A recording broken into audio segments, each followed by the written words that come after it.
truths to be self-evident. That all men are created equal. As a member of Congress, I get to have a lot of really interesting people in the office. Experts on what they're talking about. This is the podcast for insights into the issues. China, bioterrorism, Medicare for all. In-depth discussions. Breaking it down into simple terms. We hold these truths. We hold these truths. With Dan Crenshaw. The Eagle has landed. Hey everybody, welcome back. We've got an awesome episode today. I have the Dana Perino on the show. She is the host of the Daily Briefing and co-host of The Five on Fox News, and also a former press secretary for President George W. Bush from 2007 to 2009. Dana, thanks so much for being on. You've really seen it all. You've seen it all, yeah. But together we should have a good podcast here. Yeah, I agree. So, okay, let's just get right into it. What is going on in the media these days with the pandemic? What's your just general reaction? How is the media doing their job right now? I think there's so much media. It's kind of hard to answer that question. It's not like when I was a kid and there were only 3 broadcast networks and PBS and your local paper to get the news. Now you can just be so consumed by all sorts of different news and get it from all different sorts of places that altogether, yeah, I think doing a pretty good job. You can find the truth and where sure. you need it. But I guess yeah. maybe to pinpoint that question is our journalists that are in the White House press briefings our big networks, our ABCs and NBCs, our Fox News, or CNNs, or MSNBCs. Right now media has like the lowest approval rating, even lower than Congress, which is just unbelievable. But that was true even when I was press secretary. Okay. It's sort of been a downward spiral for the media for quite a long time. But I think that's also just because everyone loves to beat up on the media, and I tend to think that in some ways it's like dealing with asbestos. You start and then it gets all over you as well. Because I am not someone who thinks that they do a great job all the time, and I can spot bias just as much as anybody else. But I have to say that because I consume news constantly all day long in all sorts of different formats. I read a lot of newsletters in the morning. I check a couple of the websites. I look at Twitter. I had listened to about 4 podcasts every day, and then more on once a week. And this is a podcast I'll be adding to that menu. It's a great one. It's a great one to add. And I, of course, watched the president's briefing in the evening. And then I've been going back and watching at least one of the network news. And ABC has been one of the ones that it just seems that that's what we have on record. And so we take a look. And to me, what I have found in watching that is not a lot of bias or not a lot of political news, partly because there's so much other news to just tell the story of what's happening. So you see a lot of interviews with doctors and nurses and also people who are trying to figure out a way to access the funds that the government is providing because of this forced economic shutdown. Mm-hmm. And so I think overall, yeah, you can find a pretty good mix of stories. And then I'll just add one other thing. This morning in the New York Times, there's a story about this Amish community in Ohio. And they do this kind of thing very, very well. It's a feature piece about this community that was called by local officials who said, we could really use your help. And what they did was the head Amish guy, I don't know what he is called, he tells his family, get a frolic together. Well, what's a frolic? Well, a frolic is a sewing circle. And they have been making so many masks for the state, and it was really uplifting. So I feel like I can find all sorts of different stories in every paper. And I would totally agree with that. I just worry that those kind of stories don't get promoted to the American people enough. And maybe it's just because I'm in this bubble of politics, and so all I see is the infighting. Mm-hmm. But I would also suggest that when I talk to regular people, they do say the same thing. I mean, they see it as this sort of war between MSNBC and Fox, and it's not just Fox, but the rest of us too, where one side is actually trying to accuse the president of murder. I mean, look at this tweet from Jen Rubin today. You know Jen Rubin, right? From the Washington Post.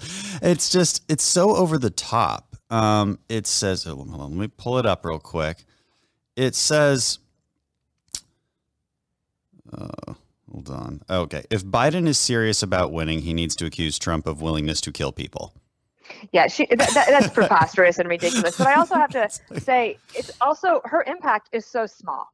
Yeah. And I'm in your same bubble in a way, at a different level, of course, but I'm in the middle of all of the, the cable news wars, and I read all of that. But the impact of Jen Rubin's tweet is so small. And I think sometimes we can make it seem like it's so much bigger than it actually is. Right. I used to have a trick that I did with my sister when I was press secretary. Let's say we were going through something, and I'd call my sister and I'd say, "Wow, what do you think about that story?" Mm-hmm. And if my sister, who is 4 years younger than me, so she's at that time she would have been in her early to mid 30s, if she said, "I have no idea what you're talking about," I would say, "Oh, we're fine. Yeah, we're fine." Yeah, it's not reaching everybody. She lives in the suburbs of Denver. She loves sports. She has a casual interest in the news, a little bit more so now because I've been on the news for a little bit longer. But if my sister said, "Yeah, that doesn't sound good," I thought, wow, we are in big trouble. So I try to keep a perspective like that, because when I used to have to brief the president, I would let them know. I operate on a motto of no surprises anytime. So I don't want anybody that I work with to wake up in the morning and see some sort of time bomb in the New York Times or Washington Post about their policy or whatever is happening, some controversy. So I would lay the groundwork the night before, and I might say, "Mr. President, I just want to let you know this story is coming tomorrow in the New York Times. I expect it to be very bad. Here are the 3 things that I tried to do today, and once it hits, this is my plan for dealing with it going forward." Mm-hmm. It worked every single time, because in the morning, the president, who had a pretty thick skin for biased news because he'd seen it for so many years, from his dad all the way through his own presidency, inevitably he would say to me, "That story wasn't as bad as I thought it would be." And I also had a rule as a press secretary that before I called and complained to a reporter, I had to read the article twice. Yeah. Yeah, that's true. That true. helped me have a little bit more perspective, because sometimes I'm like, that's not a bad point. That's actually kind of true. Well, do you think that's changed over time? I mean, what does a bad story look like in the Bush era versus the Trump era? Oh, well, blood on your hands? Yeah. That's pretty bad. I wonder. Blood for oil. Oh, that's true. Yeah. I mean, that's true. I guess the accusations of mass murder were the same. In hindsight, that's true. I wasn't a big consumer. I wasn't as big of a consumer. It's kind of true that whatever crisis you're going through or whatever the country is going through, it always feels like it's the worst it's ever been. Yeah. And the other thing that 43 taught me in terms of perspective is, I used to ask him about the polarization in the country, or I would say to him, this reporter is going to ask you about how polarized the country is. And he would remind me that when he got out of college in the mid 60s, that there were actual Americans fighting each other in the streets. Yeah, there was like terrorist attacks, domestic terrorism. So a little bit is this perspective. And one of the things I really am grateful for that I worked for him and had that perspective is that I don't think that I would be as measured and steady as I am if I had not worked for somebody like that, who took a longer view, could lift his gaze beyond and see beyond a news cycle. Well, now the news cycles go so fast that if you have some sort of scandal in your company that you're worried about, you get it out now, because no one's going to know about it by 1 o'clock. And the perspective is so important. And, my main critique of the media right now, and I know you're part of the media, so it feels like this is the hard part as somebody in politics who wants to criticize something we see, but I don't want to lump in all the good people there also, because on the left and the right, there's a lot of good journalists who are trying to do the right thing. And I see it over and over again. They'll write a good op-ed or a good piece that is actually fairly balanced, but the title or the headline is so editorialized. And I'm like, I used to have a suggestion that I wanted to put in place, is that journalists should have to sign off on their headlines, because they don't write the headlines. Right. And 90% of the time, if you're mad about an article, it's the headline or the picture that went with it. And they know that for a while there, they only used pictures of George W. Bush where he looked mad and angry, when he wasn't all the time. And they do it to President Trump too. You'll see, like, oh yeah, well, that's not flattering. And you'll check. Well, President Obama was kind of blessed. He could not take a bad picture of that guy. Yeah, so he's got a few. There's a couple, but not. Good. Yeah, for the most part, no. But I guess my point about context is, which is what you mentioned, is I just wish that would be written about more.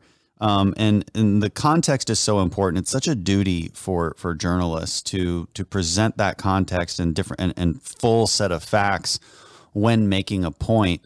But I fear so the way I put this is I feel journalism has two main goals: to inform the public and to be, somewhat adversarial against the government. And it seems to me that right now that adversarial against the government part is like the only goal they have, and the contextual reporting is like a far second. I mean, at least that's what I notice when you see these journalists asking questions in the White House press briefings. Mm-hmm. Well, I actually think the White House press briefings recently have been pretty good. They gotten better? They pretty much stick. Well, I think that they stick to the topic, except for the other day with the Joe Exotic question in Tiger King. That was the best question asked so far. Levity. Yeah, it was a moment of levity for the country, but it also shows you that briefings are just way too long. And surely during a pandemic, the president has better things to do than to answer questions like that for 2.5 hours. But I also point back to the 2016 election for people that hate the media and hate the New York Times. There's two main stories that drove conversation against Hillary Clinton. And that was the Clinton Global Initiative and the corruption that was alleged to be happening there, and her private server and her emails. Mm-hmm. And both of those stories were broken by the New York Times.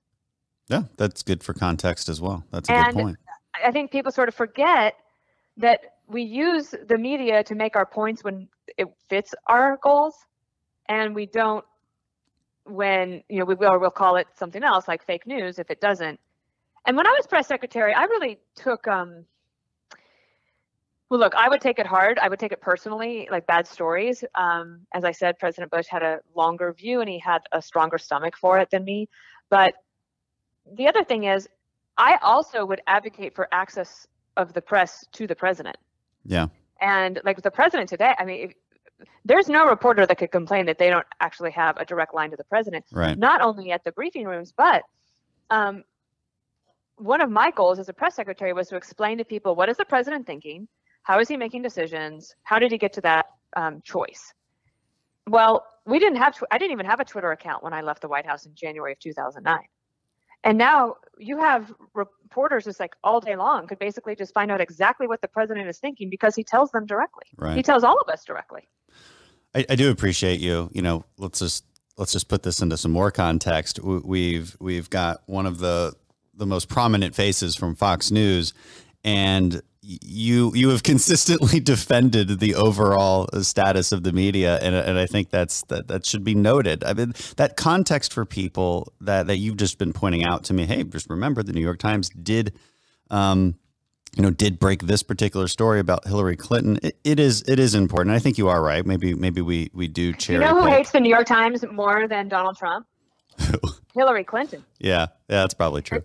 She points to Hillary Clinton and Bob Mueller and Russia, but mostly to the New York Times. She hates the New York Times. But also the New York Times, for the most part, net.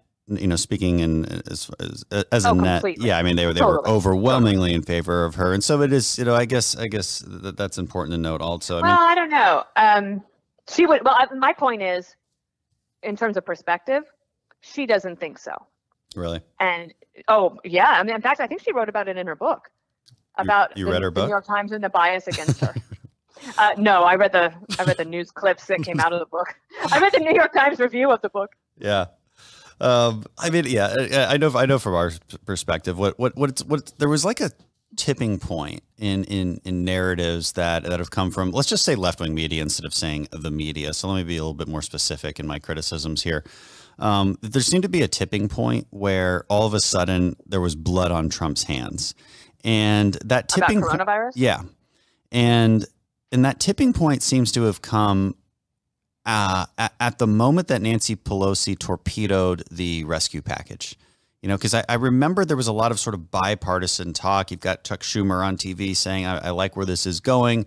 I don't recall the media talking about Trump being responsible for thousands and thousands of deaths. I don't recall those stories of, hey, he should have seen this coming. The death of Americans is on him. I don't recall those stories at the time. That all started when Nancy Pelosi did that and received a lot of backlash, especially from people like me. And I wonder why. I wonder why that was the tipping point. And I have a theory here. I have a theory I love theories. yeah, I don't know if it's true, but I think it's true. That somebody like Pelosi is very used to left-wing media covering for her, and we see this a lot. You know, we saw the headlines change just yesterday or the day before and also yesterday. don't forget all of the coverage that said she's a master congressional strategist. Yeah, which I'm not sure if that's true or not. It may very well be. I mean, you come on, you try managing that group of people on the Democratic side of the aisle. Again, I'll give her some grace there, but she's really used to being covered for, and it didn't work as well as she thought it would, because we ended up passing a bill that was basically the same as the one, you know, with an added few annoying strings and pork in it, but basically the same. And ever since that moment, though, the media narrative has been full on against Trump in a really vitriolic way, and it seems to be getting worse, and it's getting kind of frustrating, and it's also just not based in reality. I mean, I have a whole list of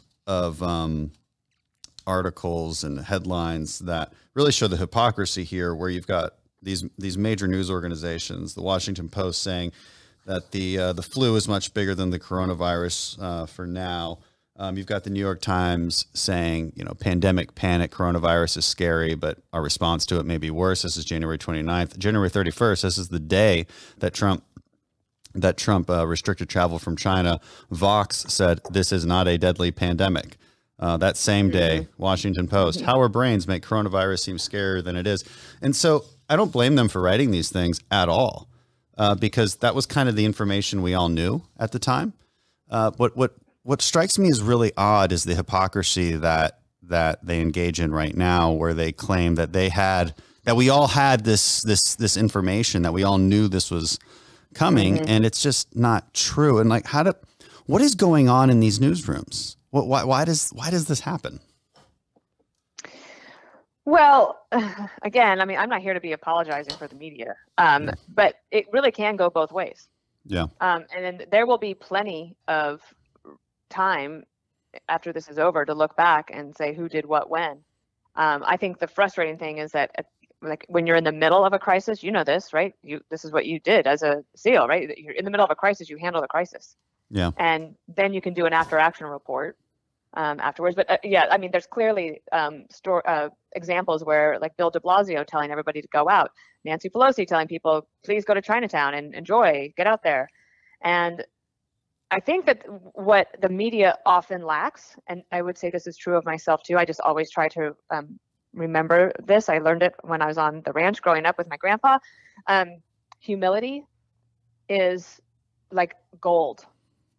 And if you can hold in your mind that you are a human being that is capable of making mistakes, and you don't have all of the answers, and you're just a little bit more cautious before you criticize, that's how I try to live my life.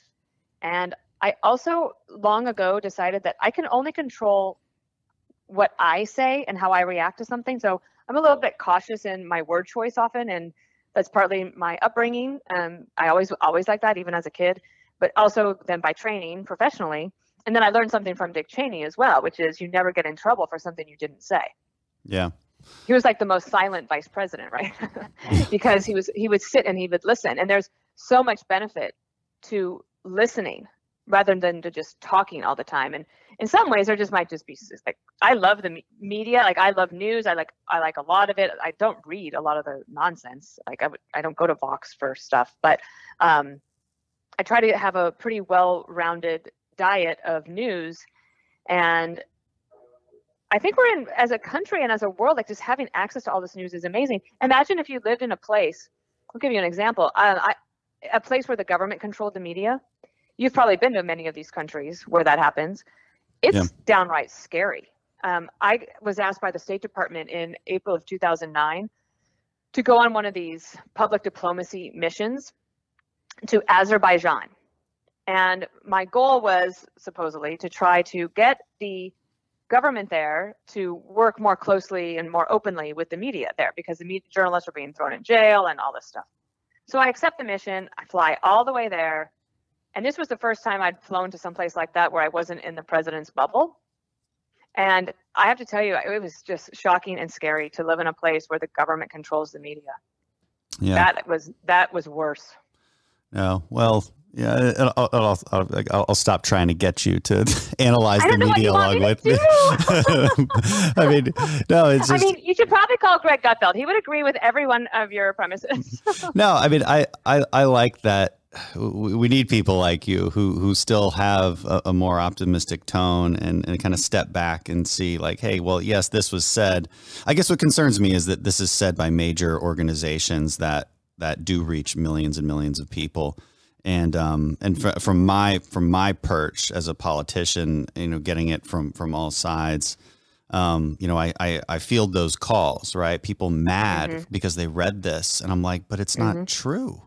And the point. Well, remember, a lot of people, the majority of people now do not get their news from any major news source. Yeah, they get it from their friends on Facebook. That's true, but those friends on Facebook get it from I think it trickles down, and it's like the game of telephone. It almost gets worse and worse as it trickles down, and more extreme and more extreme and more emotional and more emotional. And so, let's talk about that for a second. What is and a lot of this is opinion journalism. And so one thing that seems to have changed radically over the last few decades is the role of opinion journalism and mixing that with just giving the news. And so how is America supposed to distinguish between the two? Yeah, it's a great question. I remember when I was press secretary, Peter Baker was then with the Washington Post. He's now with the New York Times. And he asked a question in the briefing. And I said, am I answering this for the reporter, Peter Baker, or for the opinion analyst that was on the front page of the paper today, Peter? Yeah. And that's a great question. The journalists themselves would say, well, they didn't really see the difference. But whenever you see something that says analysis, you read it a little bit with a grain of salt. Now, that's not always true, because part of my job at Fox is I do political analysis, and I try to do it in a way that is not completely biased. Obviously I have a point of view. I am a conservative person. I grew up on a ranch in Wyoming. I have a faithful background, and I live by that. So I try to analyze in a way that doesn't bias it, but I also am pretty open with who I am.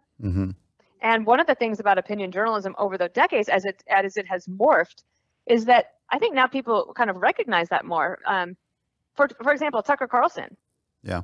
He would never say he's a straight news journalist. He would say, I am just Tucker Carlson, and I provide my point of view. And sometimes you'll agree with it, and sometimes you won't. But I have to be true to myself, and I tell you what I think, and you'll watch or you won't.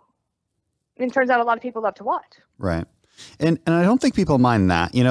I don't really criticize Rachel Maddow's show. It's obvious what she does. I've watched it once in my life. When she said she had Trump's tax returns, do you remember that? Yeah.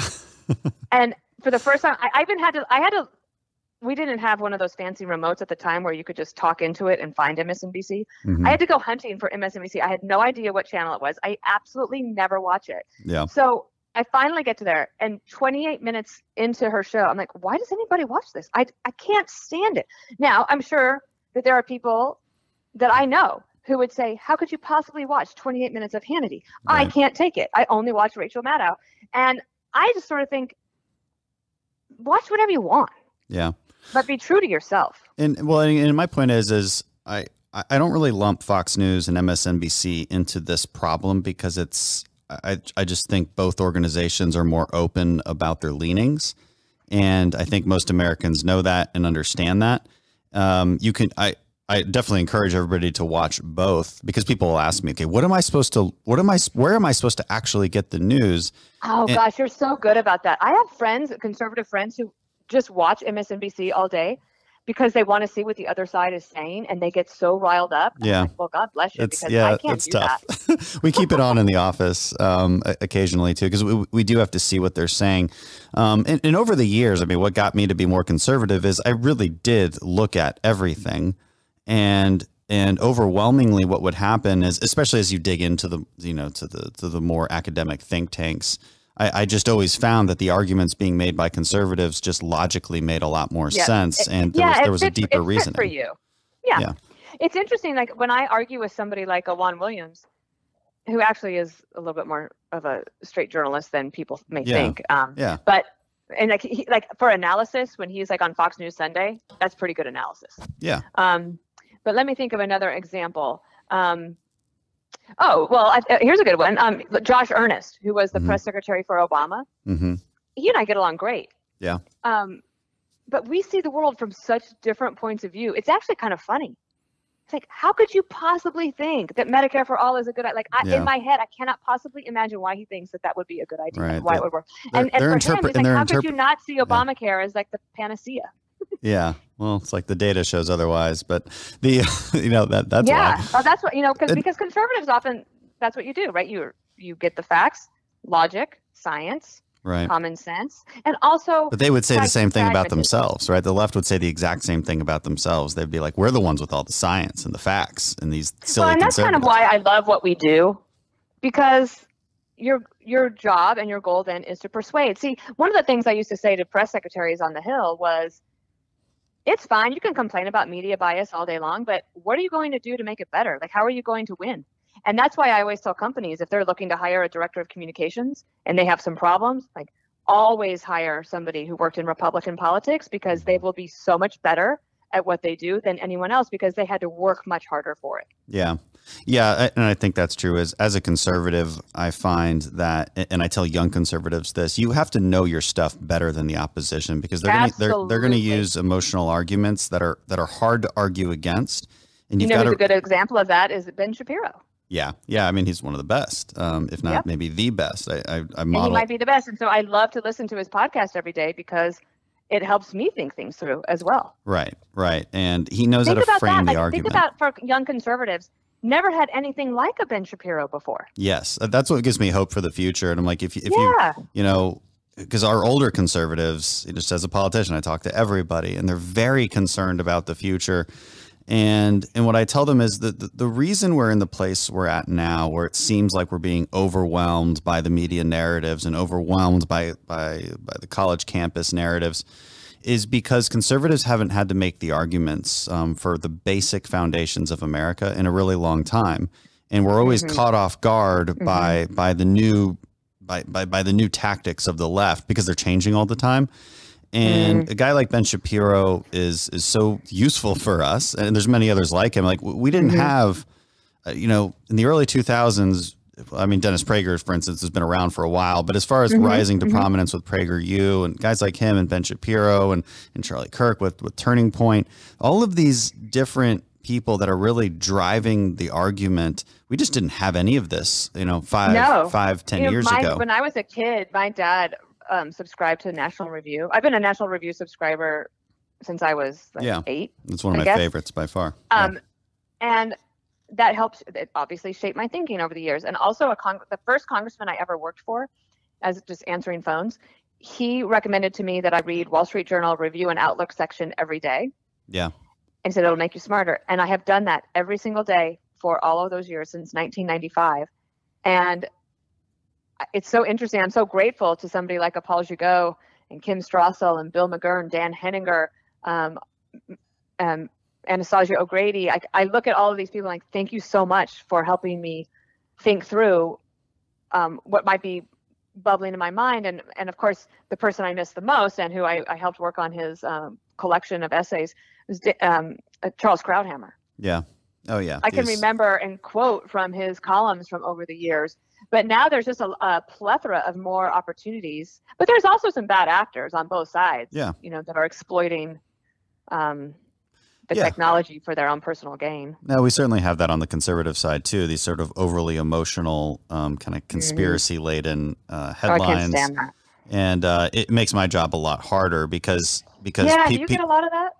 Yeah, I do, because this is what happens. People read this stuff, and there's, on the conservative side, there's always an assumption that somebody is betraying you, and that somebody is usually the person you put all your faith into. It's your politician usually, or your favorite, Fox News host.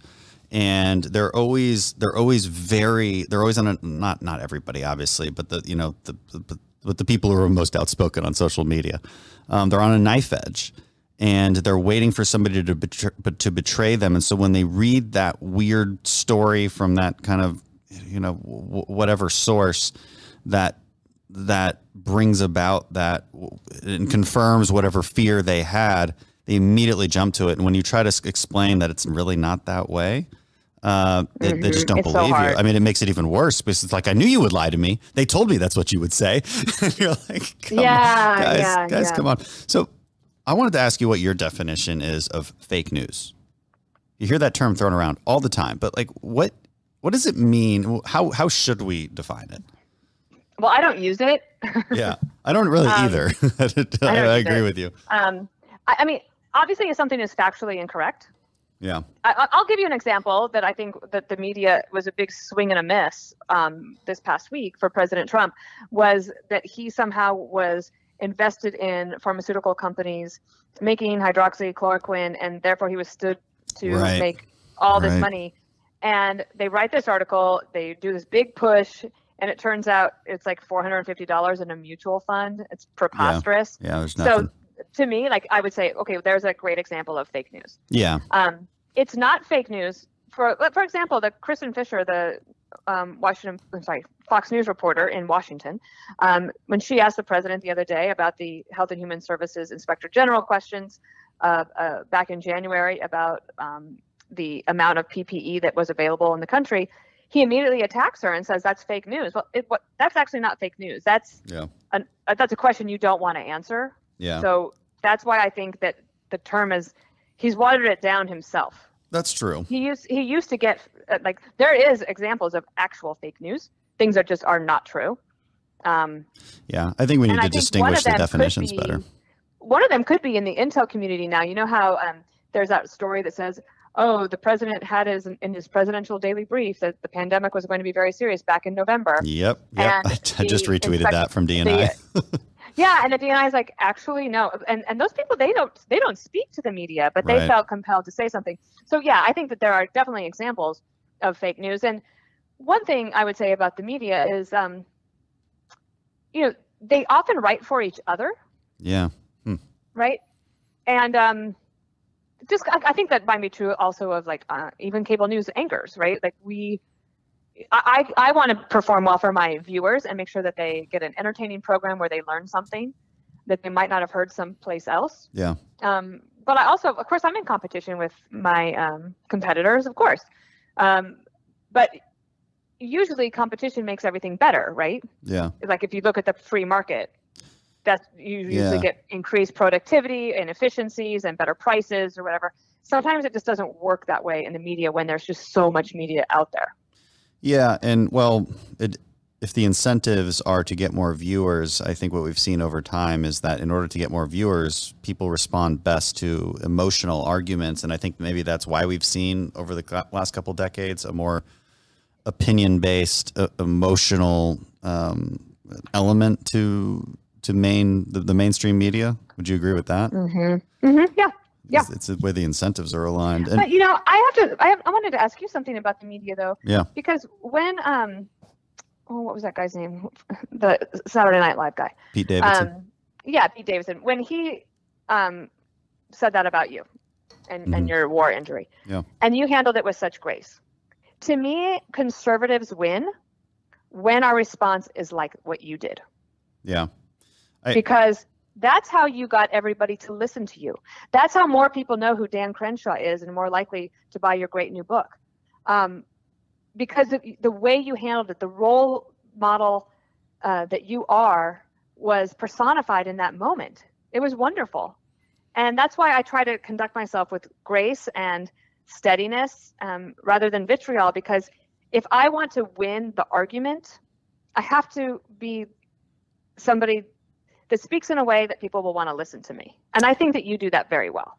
Yeah, no, I agree. The tone is so important, and we forget that sometimes. What I remind fellow conservatives is, look, you want a fighter, we can still fight, but there's a way to fight. You know, do it cheerfully. Yeah, there's a cheerful, fact-based way to fight, and as soon as you start insulting, you have to get. Also, you could give a little bit. You know, when I argue with people about Medicare for all, you can give a little point where you could say your goal is nice. Yeah, like I would love for that to happen as well. But let's walk through this. Like, if you just give a little bit, if you just sound like you're listening, it makes it a lot better that you will. It makes it more likely that you'll win the argument in the end. Right. Well, especially for that particular example, because I get it. Your goal is that everybody has access to care. That's a laudable goal. That makes you a nice person. I just want to help you understand the consequences of pushing this goal with the solutions that you're proposing. I also want to ask you about the what it's like being a White House press secretary. So that role with Sean Spicer and Sarah Sanders, I mean, under this administration has become such a spotlight, it seems. And maybe, I don't know, maybe this is just because I'm in politics now and I see it, but I think most people would agree with that. What should be the role of the White House press briefing? Like, should it be this combative show that it has become? And is it even useful anymore? I mean, what do we do about this? It's pretty interesting that you say that, because I can guarantee you, since I know so many press secretaries from over the years. Yeah. Oh my gosh, there's a big squirrel on my porch. It almost came in the house. Jasper, sorry, I just stood up to look at. This is what it's Jasper like ready? recording in the time of coronavirus. If he were here, boy, he would have really have a high time. So I know press secretaries from all the previous administrations. They all feel the same way. And if you ask, for example, Joe Lockhart or Mike McCurry about what it was like to be press secretary during Bill Clinton's term and how biased they thought the press was against Bill Clinton. Marlon Fitzwater certainly felt that way about how they treated George H.W. Bush. Ari Fleischer, you see him, he talks about it all the time. So the reason I feel like it is useful is that our founding fathers were really brilliant, and the First Amendment is first for a reason. Yeah. And it is dangerous to live in a place, like I mentioned, Azerbaijan, where you don't have freedom of thought or the protection of the First Amendment. So I do think that they are useful, but maybe they need to change a little bit. Mike McCurry, as press secretary to Bill Clinton, he was the one that made the decision to allow cameras into the briefing room. And he kind of kicks himself for that, but I think it was inevitable. You see now that people are clamoring for cameras in the Supreme Court. I'm not one of them. I don't want that. And people think that I am not being good to the television industry by suggesting that, but I do think there's just a time and a place. Right. And cameras, when they turn, you know what it's like, even for kids, you turn on a camera and they become clowns. Yeah. And that can happen in any place. So I've always thought that maybe, some of these briefings, what do you think these briefings would be like with the president if the cameras weren't in there?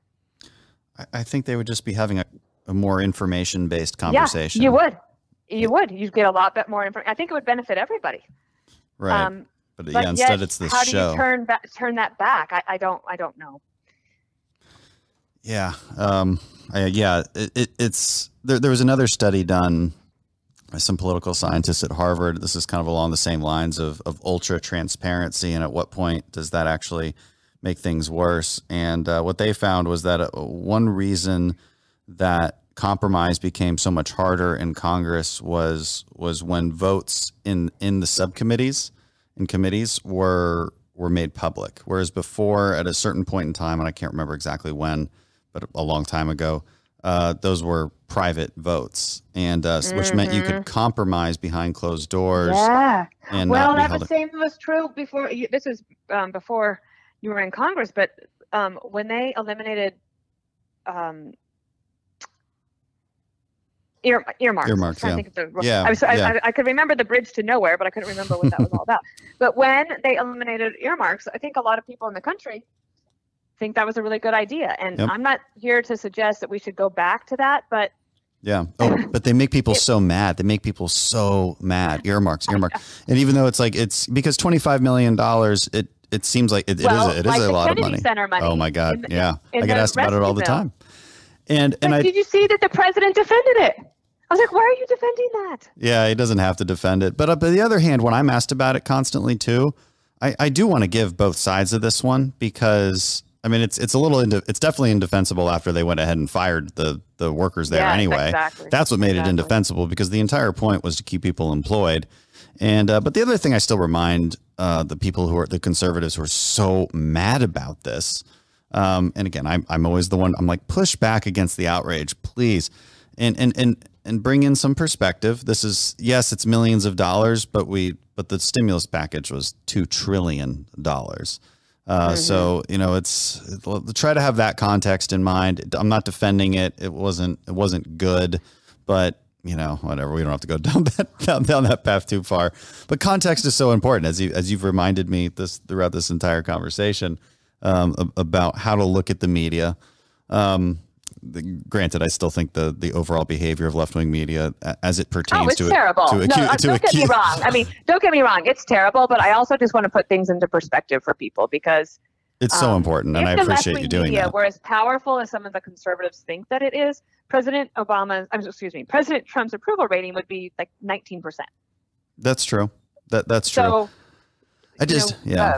What? And we all have to do our part to help educate people. One of the things that I do, and I'm going to encourage you to do this, I'm going to give you the Dana Perino challenge. Okay. I know that you get asked to go to a lot of places, to speeches and dinners and things that you're asked to appear and impart your wisdom.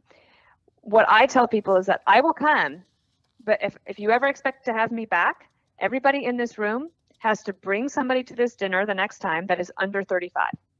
And you have to pay for their ticket, and they have to come and participate. And then I'll come back. Yeah. Oh, that's huge. Because that's true. Because you go there, and you've seen the audiences, you know. I actually wanted to ask you something, if you have a second. Yeah. No, I've got the time. So, you're the one on the schedule. So Pennsylvania has recently put into its curriculum a graduation requirement that high school seniors have to take a civics test before they can graduate. Yeah. And I'm not usually for some sort of like government control, blah, blah, blah, but I got to tell you, I think that's a good idea. Yeah. Well, I mean, it's done at the state level too. So, I mean, that's where you're basically where you have to learn the basics of the Constitution and how government works and civil society. I just think that makes sense. And I wonder how other conservatives feel about that. Yeah. Well, it's not a federal mandate, so we feel great about it. I mean, states, I think, should be doing that kind of thing at the state level, and you have to have that debate at the state level. We don't quite have a test in Texas, but you know, you've got to teach Texas history as well. Yeah, you do. It's in the 5th grade. Yeah, I remember. Everybody I know from Texas remembers their Texas history class like it was yesterday. Yeah, it's because it's so interesting too, and it feels a little closer to home. So it's a very cool thing. I love my Colorado history class. No, but even then, I think we've got to teach civics more. We've got to teach where government is supposed to happen to a huge extent. You know, I don't have that problem with the under 35-year-old. I mean, I do at certain events, obviously, but you know, I make the point as a politician, and that's my duty as a political leader, is to go to those young people, not try to get them to come to me, but to go to them. And so we go to high schools, we go to colleges, and encourage those difficult conversations and explain to them where government happens. I mean, so many people just don't, and this pandemic is a perfect example of it, where people are genuinely confused about which elements of government are really supposed to be doing what, and maybe blaming or giving credit to the wrong people. So I learned a lot about that during Hurricane Katrina. Oh, I bet. Yeah. Because the president couldn't demand or force the local government in New Orleans to evacuate, and they didn't want to take his advice. Right. Then they didn't want to accept his help, and people were dying. It was a terrible mess. It's terrible. I learned a lot about all of that during that time. Well, we saw it in Puerto Rico. You know, I was just on the phone with HHS Deputy Secretary, and we were talking about the big news story where doctors and nurses were wearing trash bags at a New York hospital. Yeah.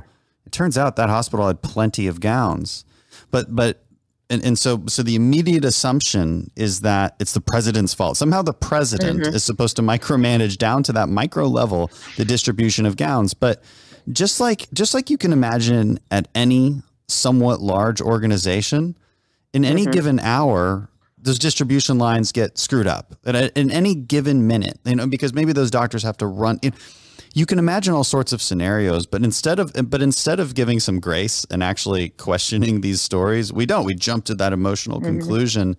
But one thing on that, I would say the executive branch, and this goes back for a few decades now, every president acquires more power, and Congress has let the president take over on so many things that we've kind of become complacent and thinking, well, we just want one person to do it. Yes. No, it's an American problem. It's not. Yeah, I totally agree with that. It's an all of us problem. But it's been interesting to see now that we have a national crisis, and people are realizing that the governors, they have to be responsible for their states, and different governors are making different decisions. And I think for the most part, doing a pretty good job. Yeah, no, they've got some of the highest approval ratings, and I would agree with that.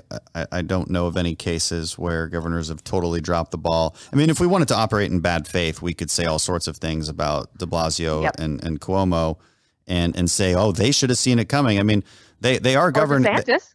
Look, totally. Why didn't he close the beaches? Right. I mean, and also then somebody in Kansas, the governor there, she just opened back up for Easter, which seems kind of strange, but again, that's but it her depends. decision to make. I don't know if it's strange because their caseloads. I mean, even here in Houston, our hospitals are half empty, and I mean, we're not like New York, and federalism should work better now than ever, and I think the administration has been taking that tone and resisting the calls from our more left wing pundits who, why won't you close down why won't you close down everything? Why won't you do it? They just want the federal government to do everything. And I'm just not like that. I grew up in Wyoming.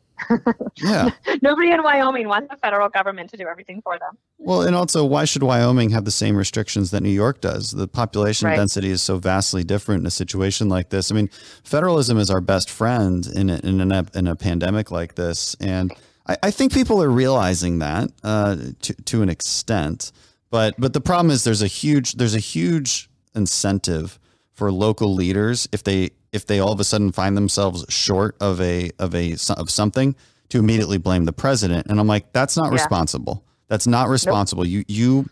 There's a lot of money that have been going for pandemic response, a lot of money over the years that goes directly to the hospitals and local authorities.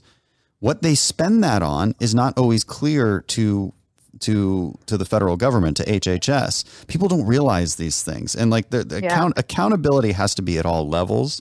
And we've gotten so used to only knowing one politician, and that's the president. And, he's not the king. It's not the king. And, I want to hold him accountable for things that are truly his fault.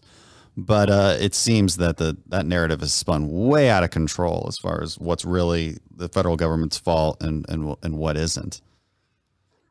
Yeah. Yeah. If you have actually, can I ask you real quick before you have to go on? Sure. Because we were talking about the White House press briefings, but we didn't get to this one, which is kind of an interesting outlier, which was Stephanie Grisham didn't do a whole lot of briefings. And there was definitely a period of time when things just felt less chaotic in our media. Maybe it was.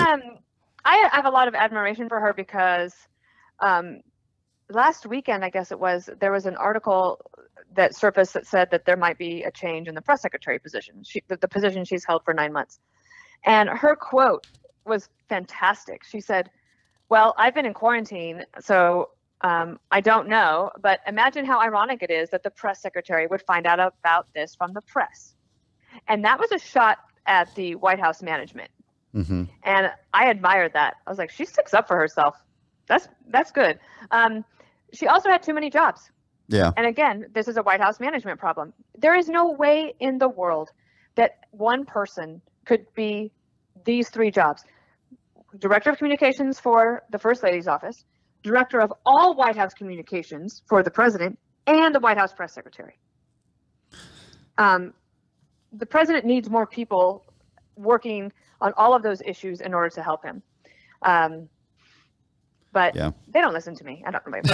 Well, okay, that's not true that they don't listen to you, because here's my next question. You tweeted out recently, I think we need a second task force assembled at direction of POTUS to look ahead to reopening of the economy. And President Trump tweeted right back at you. So how did that feel? Well, I think that is a good idea.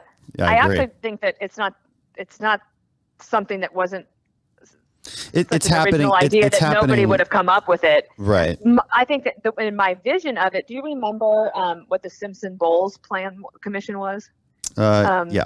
This is when you were serving, right? So like you could have missed it. So it was about how to shore up the Social Security system. Right. Because we know we're going to run out of money. So President Obama agreed that to a bipartisan commission. So Senator Simpson and Bowles got together. They worked on this whole plan, got all sorts of stakeholders together, and then presented it to President Obama and the Congress. Yep. And it was thoughtful and it was smart. And when we finally do fix that problem, it will probably look a lot like Simpson-Bowles' plan. Mm-hmm. But President Obama just dismissed it, ignored it, said, yeah, we're too difficult. We're not going to do it. Yeah. That's a whole conversation about entitlement programs. One of the things that I was thinking about was because the president has to be so focused on the crisis at hand, that if there could be a second task force that was informing him about how they were going to suggest reopening the economy in the very best ways, in the smartest way, in order to protect all of these people that we have put out of work, that would allow the president to lift his gaze. Right. And look out a little bit further. Right. No, I totally think that they were probably already thinking about that, and they're always exactly, but they're not naming it. And this is what I think should happen. We need to call it a phase 2. I think they are going to do that today, though, aren't they? At 1:00, maybe. I don't know. It needs a name, just like most strategies do, and it needs to be along the lines of, okay, we're going back to a new normal where we risk mitigate. Right now, we are in risk containment. You know, I put it in military terms. I'm like, hey, we got shot off the target. We are we're back behind some cover. We're reloading. We're calling in air support. Once we have all that, it's time to go back to normal life, but also fight the pandemic alongside. And again, people are definitely thinking about these things. But you have to. Sounds like you should be on this task force. I should be. But I mean, and we're having those conversations here in Harris County because these conversations are different for every place. And I just had that conversation here locally. I'm like, we have to be thinking about it in these terms instead of constantly reacting. I know you have to go, so I do want to ask one last question. Yeah, I'm going to go do my show. Well, this is more important. Okay, but the last question, I promise this is fast. You tweeted that Tiger King is boring. How can you explain that tweet? I watched it. I didn't. That was not fake news. This is my own opinion, my analysis, an informed opinion. I don't like to watch shows where I feel like people are being exploited for vulnerabilities and weaknesses.